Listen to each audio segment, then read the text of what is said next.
Power lifting കോമ്പറ്റീഷന് price കിട്ടിയ വൈബായിരുന്നു കേട്ടോ. ഈ 2 ബോൾ എടുത്ത് പൊക്കിയിട്ട് ലച്ചുവിന്റെ മുഖത്തുള്ള ഒരു ആദ്യമായിട്ടാണ് ലച്ചു ഇത്രയും വലിയ ബോള് കാണുന്നത്. ഇത്രയും വലിയ ബോളൊന്നും മാത്രമല്ല, പിടിക്കാനായിട്ട് ഹാൻഡിലും ഉണ്ട് ഈ ബോളിന്. ഒന്നും നോക്കില്ല, ലച്ചു ആ സാധനവും കൊണ്ട് വലിച്ചുകൊണ്ട് നടക്കണേട്ടാ.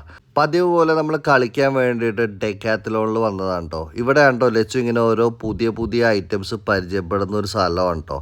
അപ്പോൾ ഈ സാധനം ഇങ്ങനെ വലിച്ചുകൊണ്ട് നടക്കണ കണ്ടു കഴിഞ്ഞപ്പോൾ തന്നെ ചേച്ചി വന്നിട്ട് പറഞ്ഞു, മോളെ ഇതിങ്ങനെ വലിച്ചുകൊണ്ട് നടക്കാനുള്ള അല്ലാതെ ഇങ്ങനെ ഇരുന്നിട്ട് ചാടി കളിക്കാനുള്ള സാധനമാണെന്ന് പറഞ്ഞ് അതൊന്ന് ചാടിയൊക്കെ കാണിച്ചു കൊടുത്തപ്പോൾ ലച്ചു ഫസ്റ്റ് സ്റ്റെപ്പ് ഒന്ന് ഇട്ട് നോക്കി. ലച്ചു കാലെടുത്തൊന്ന് വെക്കാൻ പറ്റുമെന്ന് നോക്കി, പക്ഷെ നടന്നില്ല. അങ്ങനെ ആ കളിയൊക്കെ കഴിഞ്ഞത് അടുത്ത കളിയിലേക്ക് പോയി. അങ്ങനെ അതും കഴിഞ്ഞത് അടുത്ത കളിയിലേക്ക് പോയി. കളിച്ച് ആള് ടയേർഡായിട്ടോ. ടയേർഡായിട്ട് ലച്ചുവിന് നേരെ നടന്നിട്ട് ലച്ചു സൈഡിലേക്കൊക്കെ ഉണ്ടോ പോണത്. അങ്ങനെ ഞങ്ങൾ അവിടെ നിന്ന് ഇറങ്ങി പാർക്കിങ്ങിൽ വന്നപ്പോൾ സിയക്ക് ഒരാഗ്രഹം, അവൾ കുറച്ച് നേരം ഒന്ന് കറക്കണമെന്ന്. അങ്ങനെ കുറച്ച് നേരം അവിടെ നിന്ന് കറക്കിയപ്പോഴും ഞങ്ങൾക്ക് എല്ലാവർക്കും നല്ല വിശപ്പായി.